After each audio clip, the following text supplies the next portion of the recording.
Shalom, Shabbat. Shabbat, Shalom. I did an upload a year ago, around March, called Kingdom. And I want to piggyback off that. How can you piggyback off that a year later? Truth is truth from its inception to its end game. As we come into truth, we develop into it. And as we further develop into truth, we see it has many, like a tree, many branches and leaves and fruit. When I did the upload about a tree, a Watts, you'll understand what I'm talking about. And so truth, we grow into it. And as you mature into it, you see how circumspect and profound it is. Like kingdom. So I want to revisit. Repetition is learning, review is wisdom. The beginning of what is pertinent to us being citizens of Yahweh's kingdom, and of whom we were transferred into that kingdom from darkness through the blood of Yeshua, like Colossians said. Amen. So Isaiah chapter 9, verse 6 says, "For unto us a child is born, unto us a son is given." And the Misra, that word is the Hebrew word that they translate as government. Government is a replacement word. It is a mistranslation. This word means to rule, to exert superior power. So, for unto us a child is born, unto us a son is given, and the rule of superior power will be upon his shoulder, and his name will be called Wonderful Counselor, Mighty Powers, Everlasting Father, Prince of Peace. Verse 7, of the increase of his rule of power, of superior power, and shalom, peace, harmonizing everything, there will be no end. Now, go to Daniel chapter 2, verse 44, and you can read it on your own, but I'm going to go to verse 44, and it says, "And in the days of these kings, the powers of heaven will set up a kingdom which will never be destroyed, and the kingdom will not be left to other people. It will break in pieces and consume all these kingdoms, and it will stand forever." And those kingdoms that he was talking about was Babylon, Medo-Persia, Greece, and Rome. And remember, Babylon has to do with administering systems of rulership and a psyche where the nation is greater than its people.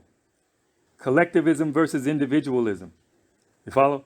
The term collateral damage has to do with, we have a plan, and to reach the goal of that plan, there may be sacrifices. There will be sacrifices that has to be made and lives lost. But the end justifies the means. And when people die in the pursuance of a plan, they call it collateral damage. But the end justifies the means. That's satanic. All right? So Babylon, Medo-Persia is the principality Mithraism, which is Medo-Persia was distraction through entertainment. Media. They call the country Media, and the medium by which they use to distract folks and to indoctrinate them through propaganda is media. Same spelling, but just pronunciation change. Media, television, inciting sensualism, sensuality. Right, that's Medo-Persia. And then Greece was the next kingdom. It had to do with education, of objective education philosophy toward subjective indoctrination.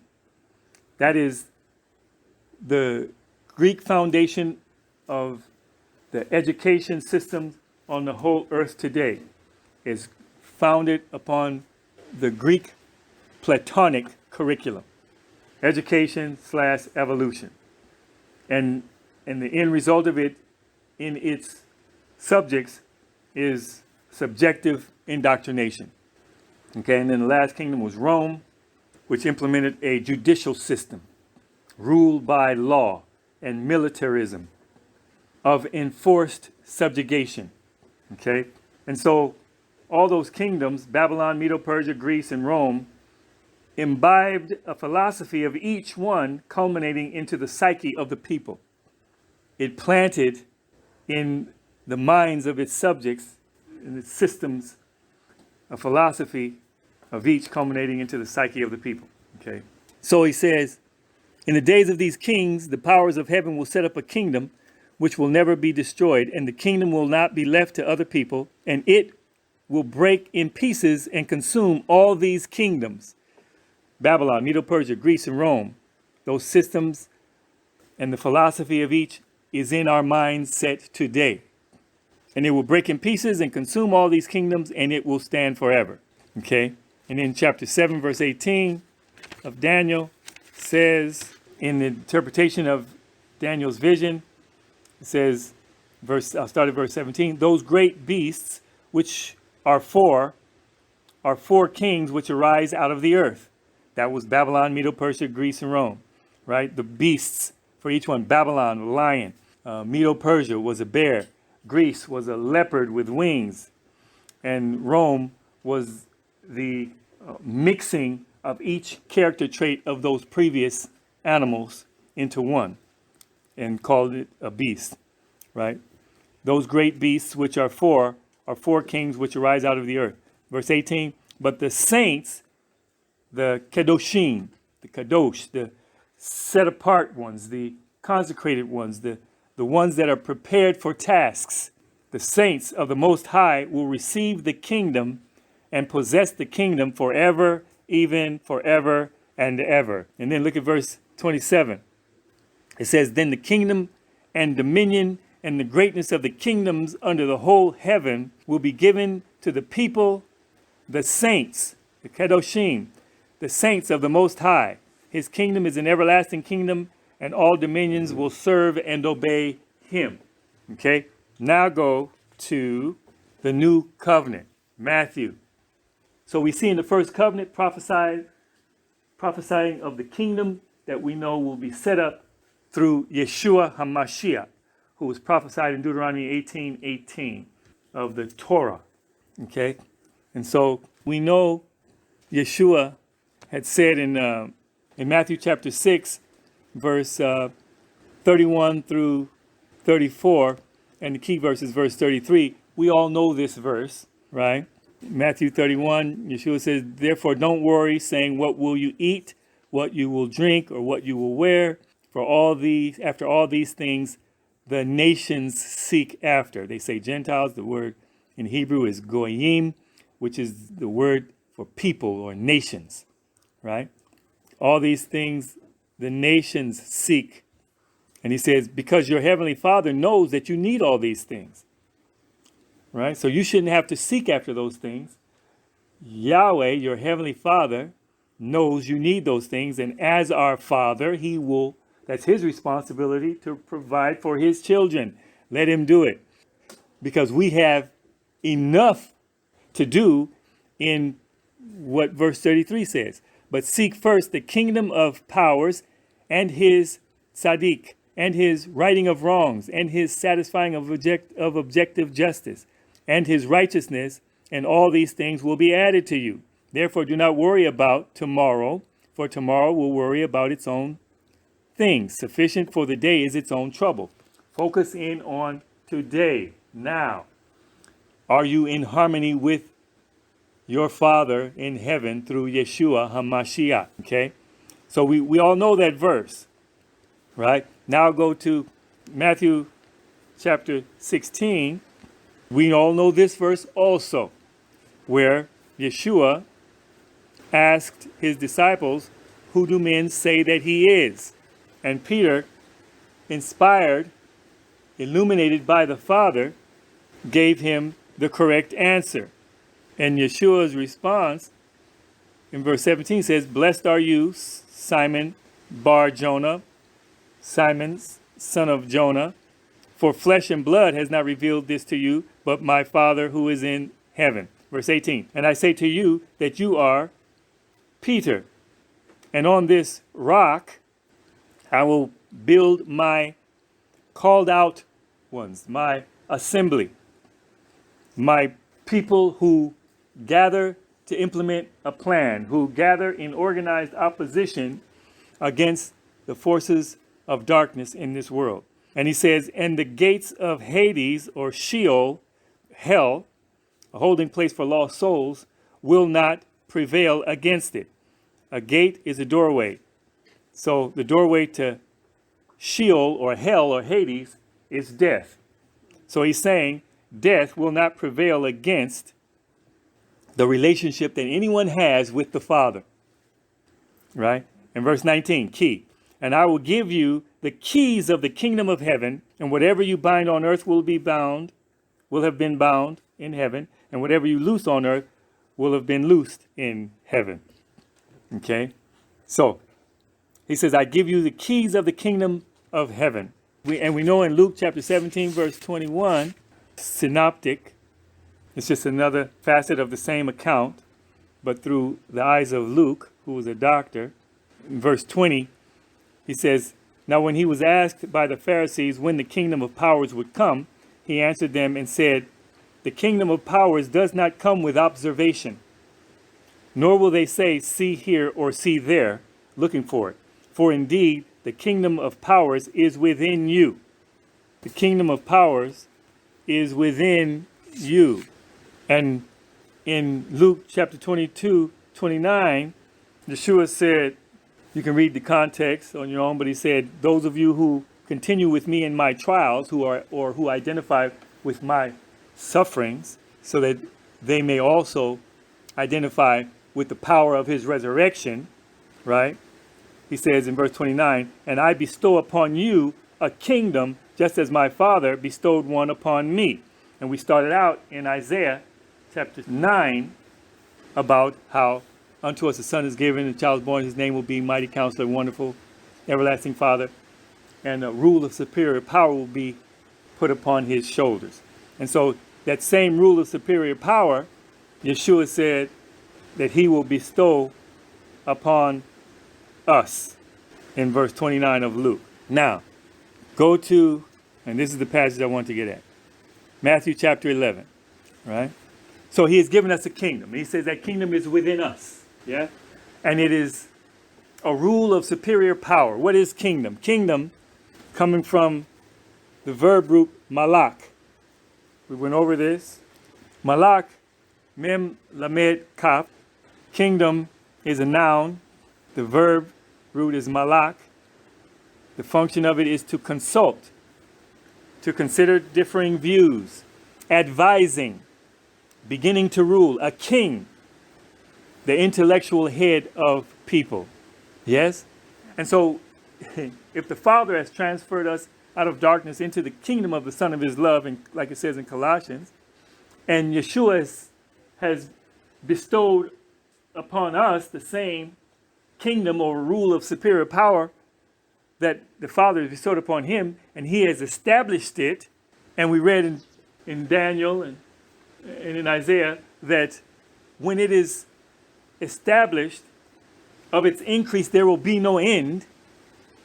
And the saints, the disciples of Yeshua, the ones who walk in spirit and in truth and who are prepared for tasks, right, who are ready in season and out for him to reveal himself in any given situation, he says that kingdom, we will possess it forever. It will not be given to anyone else. And so it's a rule of superior power over all principalities and powers, over all rules and dominion.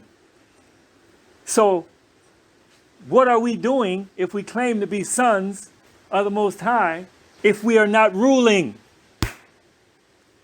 What is it that we don't understand? How long has Christianity, or the root of it, the Messianic movement, been in place? Since 30 AD, since the resurrection of Yeshua HaMashiach. if you study true history, you will see that that rule of superior power influenced all the governments on the earth in the past. And the residue or remnant of it is still existing today. That is why people have rights. But the adversary, the enemy of the anointing, which is the true meaning of the word antichrist, it's not an individual.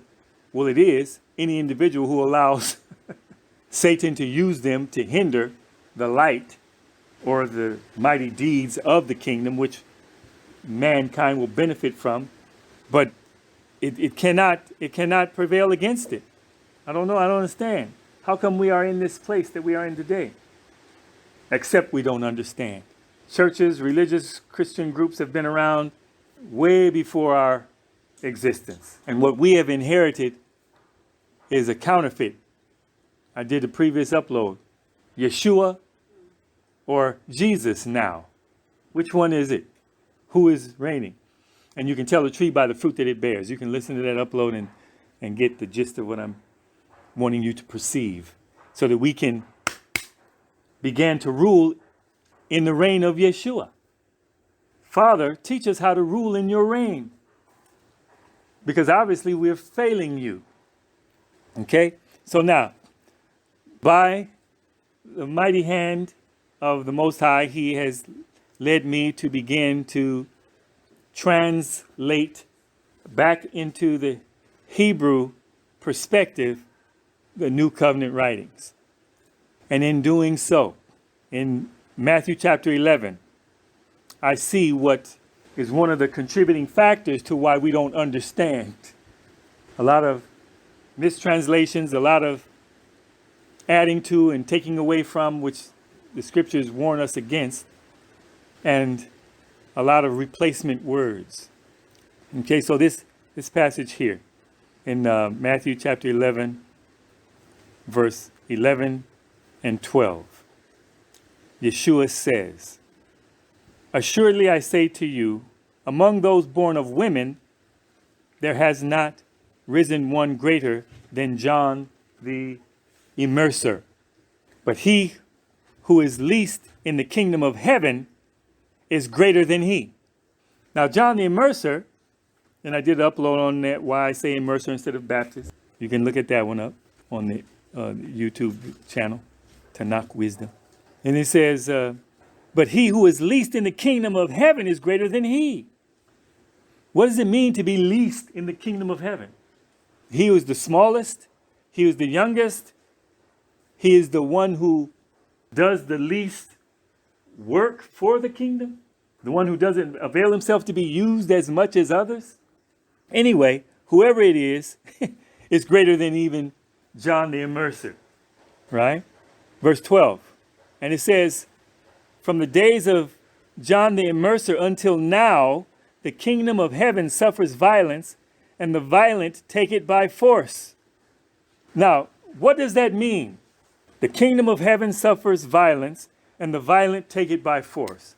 Let's just look at it according to the English translation. Okay, Yeshua said he will set up a kingdom, right? And he's given us the keys to the kingdom. He says, of its increase there will be no end, right? The gates of Hades cannot prevail against that kingdom. Death can't prevail against it, right? It's a rule of superior power. So I've never heard anyone teach on this verse 12, and it made sense. What does it mean? The kingdom of heaven suffers violence, and the violent take it by force. What violence can it be up against? And who is the author of that violence? The devil is defeated, right? I mean, it's a rule of superior power, so it has no enemies. It has no opposition. And then it says the violent take it by force. So, well then, whoever is committing violence against it has to be more powerful than it, because it's taking that kingdom by force for its own ends. So it doesn't make sense. Yeah? So let me just get to the point and let you know what it actually says in the Hebrew. Okay? So here it says this. And from the days of Yohanan the Immerser, right, until now, the kingdom of heaven, nitpas betazka uz roe koach yachaziku bach. Right? I'll read it again. And from the days of John the Immerser until now, I'm going to go to the Hebrew, the kingdom of heaven, nitpas bechazka uzroe koach yachaziku bach. Okay? Now, the word nitpas, the verb root is tafas. And the function of that verb root tafas is to grasp, to grab hold on, and to participate. Yeah? And behazka is an inseparable preposition in the verb chazak. And the function of the verb root chazak is to hold strongly, to strengthen, being courageous, pressing, and or prevailing. Yeah? Uz roe koach is two verb roots. Zara, which is the verb root function arm, a limb that sets the hand in motion. That's a verb root zara, arm, a limb that sets the hand in motion. And koach is a verb root kawach, which means to strengthen, a strong creature, a crocodile. So arms of strength, right? And then yachaziku is the same verb root chazak. And bach just means it's an inseparable preposition and a pronominal suffix, it, in it. Okay? Now here's the literal interpretation. And from the days of John the Immerser until now, the kingdom of heaven, it, nitpas, it has been grasped, bechazka, by being courageous, uzroe koach, and arms of strength, yachaziku bach, they prevail in it. What? Hold up. Gross mistranslation. Put it back to the Hebrew perspective, and we get, so and from the days of John the Immerser until now, the kingdom of heaven, it has been grasped by being courageous, and arms of strength, they prevail in it. Okay. So that's the correct translation. For all the prophets and the Torah prophesied until Yohanan, until John. Right? So now, Yeshua said in Luke 17 that, the kingdom of powers does not come with observation, nor will they say, see here or see there. For indeed, the kingdom of powers is within you. Okay? Now, in Galatians chapter 5, from verse 16, he talks about walking in the Spirit. Yeah? And he says, walk in the Spirit and you will not fulfill the lusts of the flesh. For the flesh lusts against the Spirit, and the Spirit against the flesh. And these are contrary to one another, so that you do not do the things that you wish. For if you are led by the Spirit, you are not under the Torah. Now the works of the flesh are evident, which are adultery, which is putting away one and moving to another, violating your covenant, fornication, sex outside of a covenant relationship, uncleanness, the Hebrew is being morally impure, lewdness, the Hebrew Greek is being in bondage to unbridled lust and licentiousness, that's lewdness, idolatry, giving more attention to other things or people above Yahweh Elohim, sorcery, that's pharmakia, pharmacy, drugs. So the Hebrew tells you drugs, pharmakia, is actually witchcraft, sorcery, okay? Which is what the whole world has been conditioned to accept for healing, and not the hand of Yahweh and his healing power through Yeshua. Hatred, contentions, jealousies, outbursts of wrath, temper tantrums, right? That's what that is. Selfish ambitions. What is it that you're pursuing? Dissensions, causing divisions, and heresies. Well, that's sects. They claim to be religious, but yet they're following their own tenets, right? Establishing their own righteousness, following their own tenets in the name of the Most High.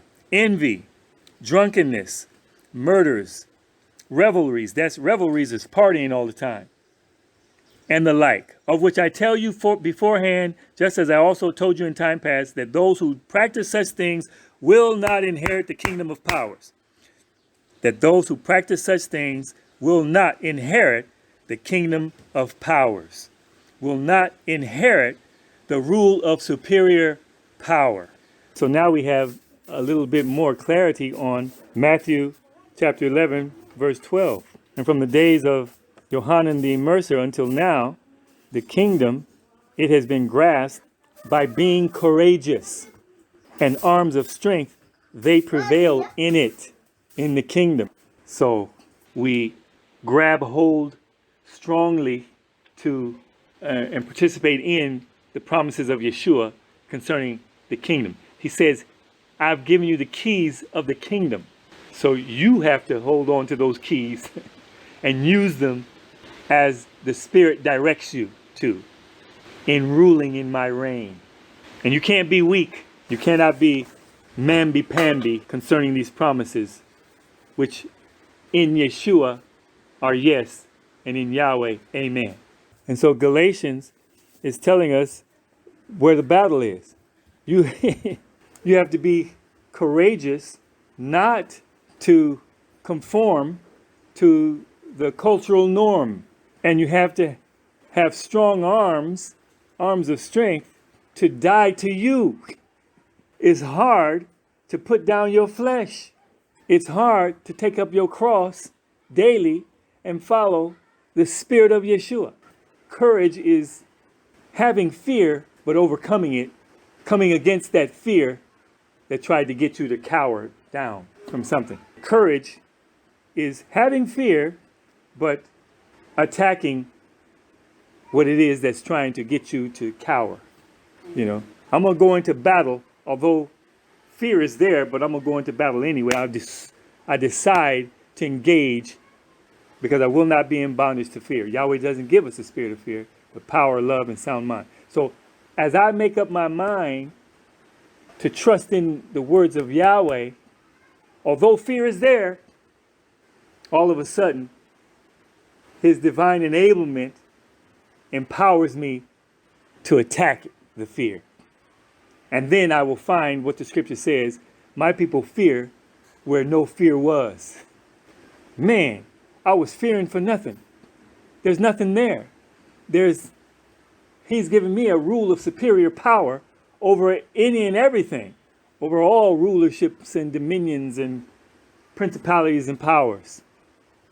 Although the fear of it is there, it's just a shadow, has no power. Man. So the kingdom, it has been grasped by those who are courageous and people who have arms of strength to crucify their flesh with its passions and desires every day, prevail in that kingdom, that rule of superior power. And then they will see accompanying signs confirming that you are truly a son of Yahweh, a citizen of his kingdom. Praise Yahweh. He is mighty. Shalom. Tanakh wisdom.